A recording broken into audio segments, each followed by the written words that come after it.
I'm just convinced now more than ever that God really cares about friendships that honor and magnify Him. I think friendships are a picture of the gospel as well. A friendship can show this is what reconciliation looks like. This is what friendship with God can be through Christ. I'm convinced now more than ever, like I said, that relationships, they're life-giving for us. We can't survive without them, and we're supposed to disciple and reach people through them.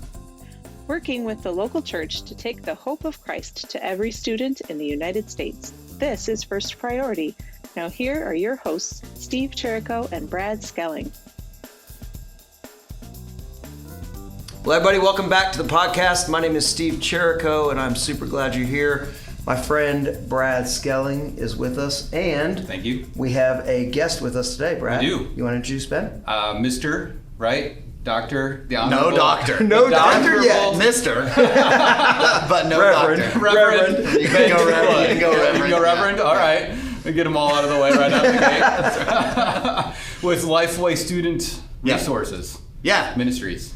Lifeway student, we cover summer camps and publishing and youth pastor training, and so all that kind of. Longtime friend. How about we go with that title? That works for me. All right, sounds good. Well, thank you for being here today. Yeah. It's been a few years. You've been on our podcast before, but introduce yourself a little bit. Tell us who you are, where you are, a little bit about your family, so our audience can get to know you. Yeah. And why we're all together here. Yeah, happy to. So, lead Lifeway students, and just talked about what that was. Mm-hmm. Married. 4 kids, two of them are teenagers, so that I am a longtime student pastor before leading Lifeway, and so now I have students in my home, teenagers in my home, so that's a little different and fun.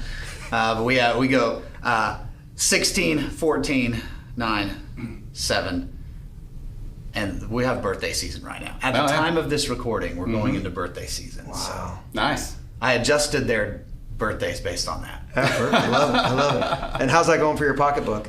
Are you guys big birthday celebrators? We we make a big deal out of birthdays. Cool. So it's fun. And then we really 3 of our 4 have birthdays from April 28th to May 19th. Come on. So There you we go. celebrate hard for a few weeks. Yeah. As you should. Yeah. That's a good Then time. recoup over the summer. No. We're not going anywhere. That's right. No vacations. Nothing. Well, and my youngest son, he's the 9-year-old. His birthday's in October, so he feels so left out because he doesn't have the April May. Mm-hmm.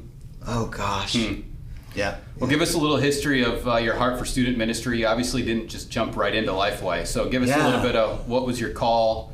Again, who are you so our audience can get to know you? What is your heart for student ministry and a little bit of that history? So I was a student pastor for 14 years before moving to the Nashville area to serve at Lifeway.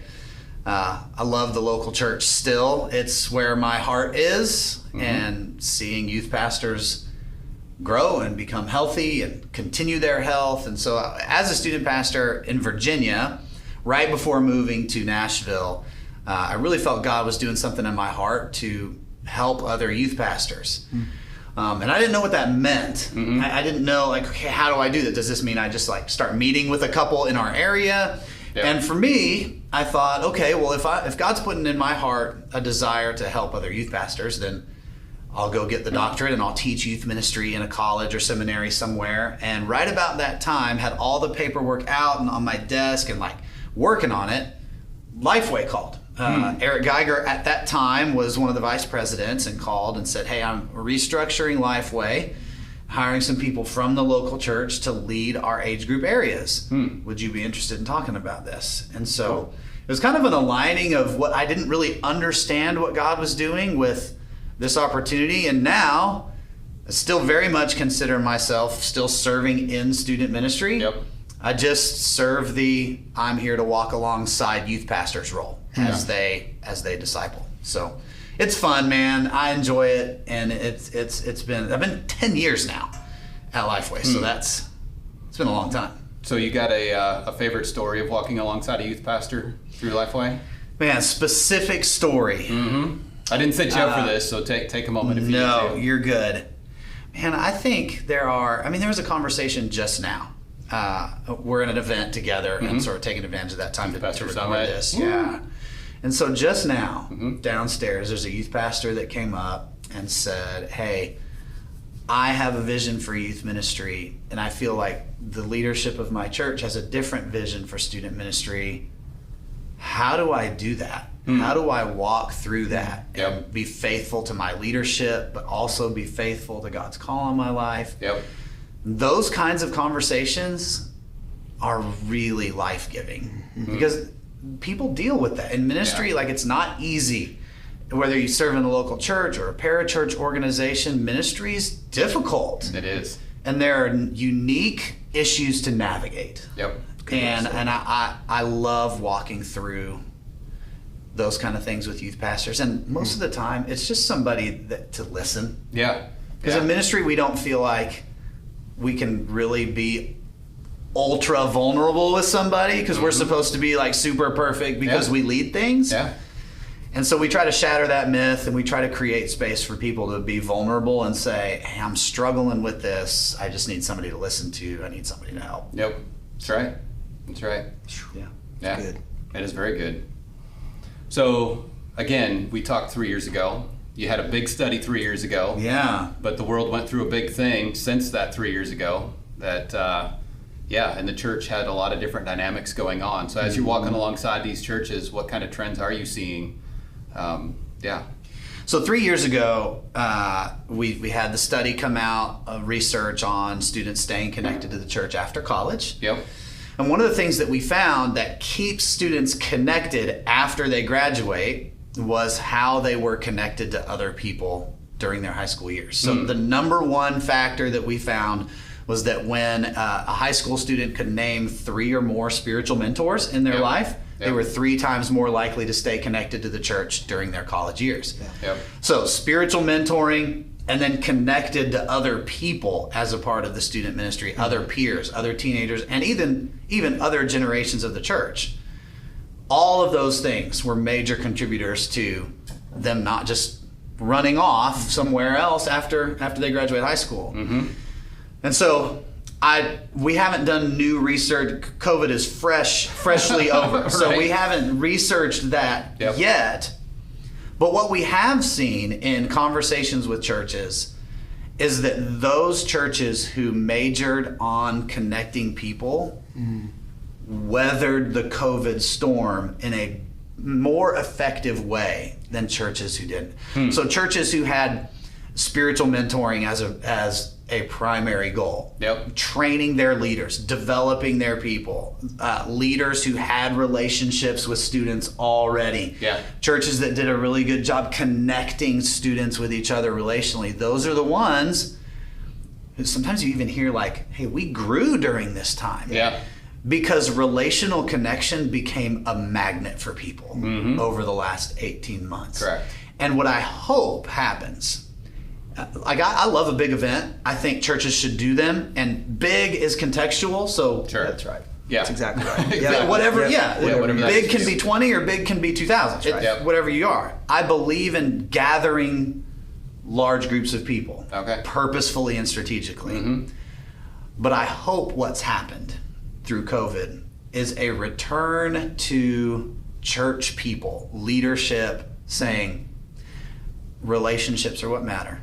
The gospel moves at the speed of relationships, and that is something that our churches need to be about. That's right. And I mean that's what you guys do through campus groups. And through you facilitate relationships around God's word, and those are the things I think that move discipleship and move the gospel. That gospel moves at the speed of relationships is a quote by my friend Mike Taylor. I was just going to say, whoever's written that book, please tell me where that book is, because that's a good title, man. So Mike leads a ministry in Europe, and so a post-Christian environment, and he says there, like, you can't do anything outside of relationships. And as our country moves more and more towards a post-Christian environment, a return to the focus on relationships rather than y'all come to this place is really needed. And I think it's a long way to answer your question, but I really think coming out of COVID,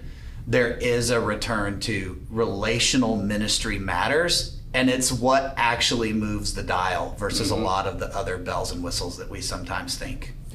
Now, when I hear you say that, one of the things that could be easy as a church studier, right, Yeah. of the evangelical church is, so what you're saying is small groups is more important than the large group. But I don't think you just said that. I think you said at the bottom line is you have to put a pillar in place that whatever we do, right, it's going to be found in the fact of, are we connecting human beings to one another, which then connects them towards the gospel. Is that a good way to surmise that? Or? I think so. Okay. Because I would say that the large group is important too. Okay. There are functions that it serves, certainly. Yeah. But if that's what we only are, Yeah. then I think we're missing it. And I think the churches that weathered, maybe had a little bit more struggle during COVID, were the ones that were relying solely on a large group gathering. And when that was taken away, what do we do now? What do they have? Yeah. Well, we even see that in First Priority. You give us credit for being a relational ministry, but we still have a program. We still have a logo. We still raise money. We still do all those things. But what we've seen in some of our chapters, I talk a lot about Amber down in Tampa. She took COVID, and she still did club, the program, but she super focused on the relationships.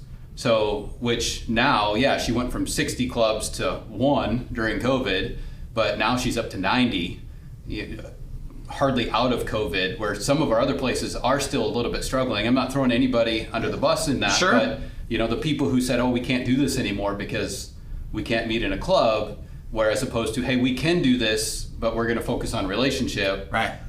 It shined through in First Priority as well in that moment, even though we are a relational church networking ministry. Yeah, and it's not a new concept. Relational ministry is not a new concept at all. And there's probably people listening that are like, well, thanks for the new, this is not noteworthy in any way. Yep. But it's so easy, I think, in ministry leadership to drift away from relationships. Yes. That it just happens unintentionally. And I am pro-program, because I think when you have a program that is purposeful and strategic, it will help you facilitate relationships. That's exactly right. And so I'm pro those things, but strategically. Let's not just do stuff just for the sake of doing stuff. Exactly.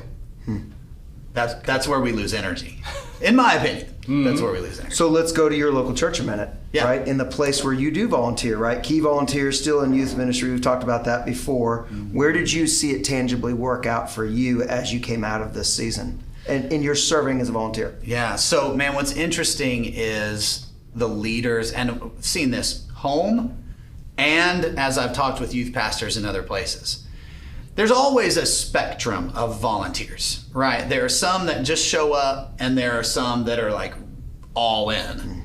The ones who had relationships with their students continued.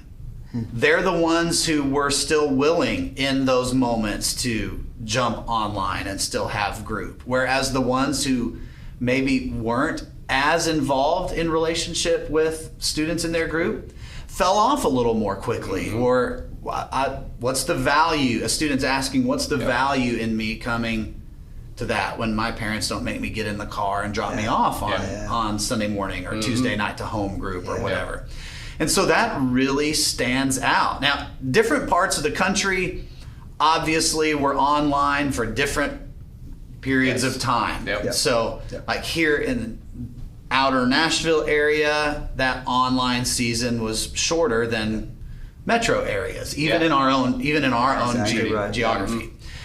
But it all goes back to that prior existing relationship. And I think what it did is gave student pastors an opportunity to say, we talk about relationships a lot. We got to see an example of why they matter, because they last longer than all this other stuff. They last longer than programming. They last longer than just having this thing at a church.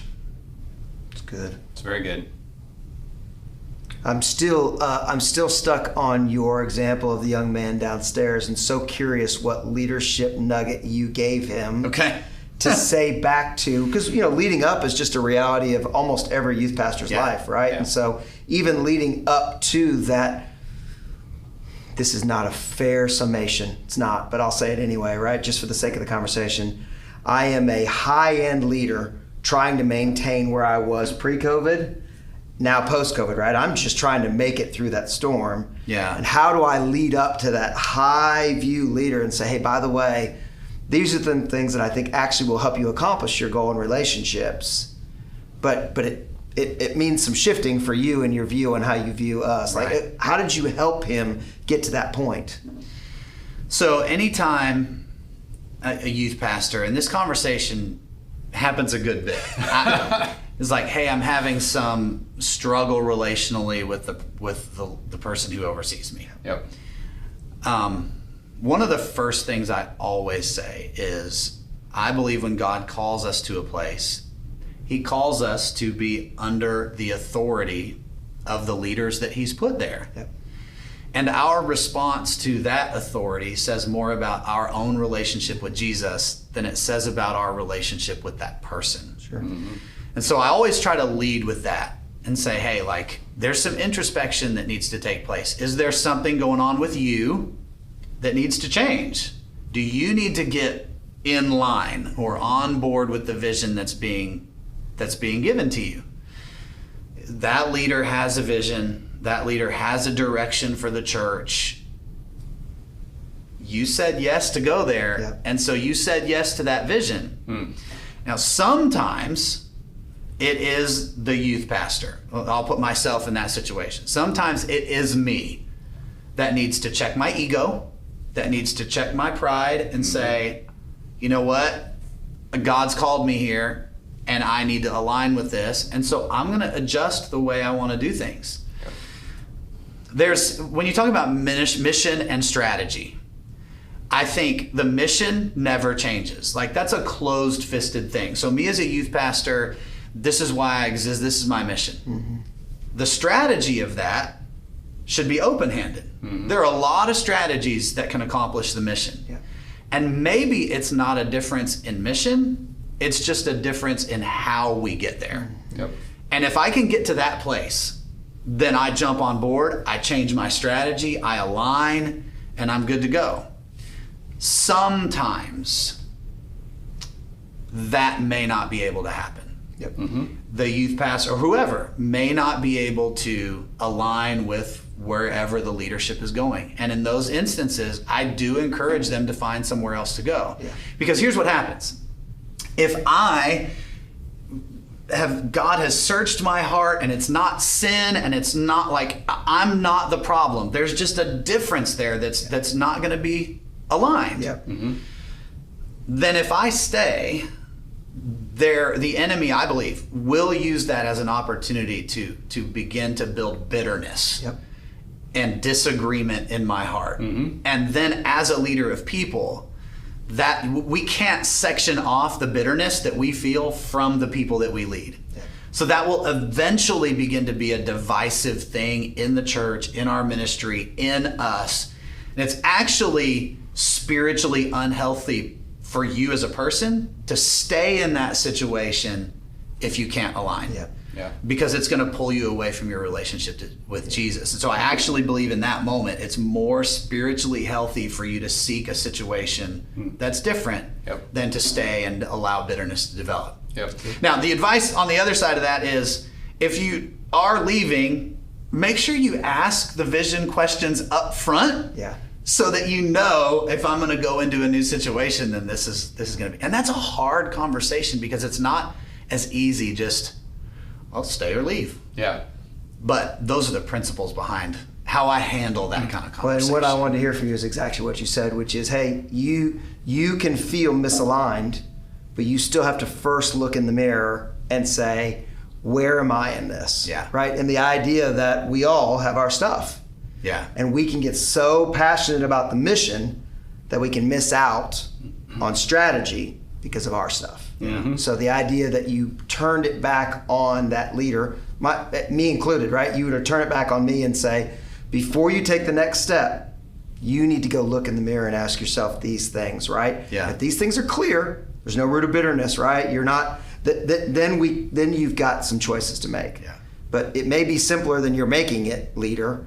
And leading up may just simply be alignment. It may not be. Anyway, it's just interesting that you told them to turn back and look, because that's exactly where I would have gone too. Let's pause, because from my perception about me, ego, logo, high personality, right? Yep. The first person I got to do is have somebody like you say, you got to go check the mirror. Well, I know, like for me, the times when I've had to do that, it has been something that, like, I've said, okay, I allowed this situation that happened way back here to frustrate me or get me upset, and that started as this small thing. Yep. But that has now clouded my view all the way down here and put me in a place where I'm like, okay, we're not going to even go in the same direction. Yeah. When that's not even true. Yeah. We actually are. Yeah. My vision has just been clouded because of some small situation way back here. Mm-hmm. And so I think for me, I won't assume this on anyone else. Yeah. Sure. For me, the majority of the times has been, okay, God, thank you for shaping me again. Thank you for cutting off these things for me. That's a painful process to help me get back aligned where I need to be. Which circles right back to where we started in the very beginning, which is the reality. It all comes back to relationship, whether it's on a leadership level that you're following or on a leadership level that we're leading, right? It all comes back to the most important thing is relationship with one another after our clear relationship with Christ. Yep. Yeah. Super interesting. Yeah. You remind me of a story. There was a couple at my church up in Sioux Falls that I will say they never really were on my team as a youth pastor. Never, we never came into a relationship. Sitting here now, I realize that we never came into a relationship. They just always had an opinion about things. They always had a conversation to be had. But I always just kind of felt like they're not on my team. I'll just say it that way, right? But when I stepped out and I started sharing the first priority vision and raising funds to come on the team, they supported me. And I'm like, excuse me? Wait a minute, let's sit down and talk. Yeah. And you then hear what they had to say and what they were really trying to do in a nutshell over the course, of a cup of coffee. And I'm like, are you telling me that 6 years ago we could have come into alignment? I would have bought you a cup of coffee. Yeah. $4 an hour. And it not even that 6 years ago, right? Starbucks was $3.50 then. Well, that was 15 years ago now. It's like, man, it's just, it comes back to if we would have sat down and had a relationship with each other rather than passing in the hallways, and just continuing to do what we both did, because they were longtime members. They always did what they did. Yeah. I was new. I was out to do what I did. And it just never collided enough but it's just shocked me when I stepped out to do First Priority. I'm like, they are not who I thought were going to come in and support the mission of First Priority, but here they are, and it's like, all right, but it comes down to relationship. It does. And I think sometimes we, as spiritual leaders, we forget that God really cares about friendships. 2 Corinthians chapter 5 talks about how we have the ministry of reconciliation. God has made us new creations. Old has gone, new has come, and then for the purpose of reconciling people to Him. Yeah. But not just that. And I think a lot of times that's where we stop in the church. Is like the reconciliation that we need to do is between lost people and God, but it's also between each other. Yeah. And that one of the ways that we display what reconciliation with God looks like is the kinds of relationships that we have with each other as believers to the world. That's good. And so I'm just convinced now more than ever that God really cares about friendships for us, and friendships that honor and magnify Him. We talk a lot about how a marriage relationship is a picture of the gospel. I think friendships are a picture of the gospel as well. Even outside of the marriage relationship, a friendship can show this is what reconciliation looks like. This is what friendship with God can be through Christ. And so I'm convinced now more than ever, like I said, that relationships are really important. They're life-giving for us. We can't survive without them, and we're supposed to disciple and reach people through them. Well, if there was a first priority takeaway with what he just said, which I love, the whole idea that the peer-to-peer relationship inside the club is more important at this point than the strategy that's put before them. In other words, I can give you a 4-week strategy, but if I don't have the peer-to-peer development and I'm not coaching that up, right? Yeah. How are you working together to bring the gospel to your campus? Right. I can give you all the strategy I want until I can form that and help that form, when that bond happens, then as Mark Roberts used to say, right, they'll storm hell with a water pistol, right? If they believe in each other, because they believe in this unified thing about the gospel, then all heaven, right, is available to them. But if they don't, and it's just a strategy, then the club, in our experience, the club doesn't survive. That's right. It doesn't last. That's So right. even on the peer-to-peer level, and coaching that from our view is such an important thing on the campus. Yeah. Well, and then that friendship with that person that's not a part of it yet. Yeah. And bringing them to Inviting them. those days Yeah. and those to say, hey, why don't you come check this out for me? Which I know is a integral piece of the strategy as well. Yeah. Like that starts with a friendship with somebody who does not yet know. So good. That's really good. You need to print that on something and send that to everybody. That's right. That's right. Well, I feel like that was kind of where we land the plane right Yeah. there, like the parting word for the first party leadership, first party student leaders, everybody. So Ben, if folks want to connect with you, and online is obviously an easy way to do that from far away, right? What are the different areas that you do post or that you do update? Where should they connect with you? So we have, my social media is I put all of the stuff that we do kind of out through that from a training perspective. So it's just at Ben Trublood on all the social media stuff. And then we have a YouTube channel called Student Ministry That Matters, that is aimed at youth pastor, people who lead youth ministries. Sure. And so we have a podcast also it's creatively named the Student Ministry Podcast. There you go. So that's us. We understand. Ours got the same thing. We understand. It's like you go through all of these, like, what can we call it? And like, let's just be clear instead Exactly. of cool. Yeah. And so that's the way we decided to go. But those are the ways. Okay. Okay. Cool. Well, thanks for joining us today and taking some time and always good being a to part of hang the out. conversation. Appreciate it. Yeah, super great. Thank you. Yeah.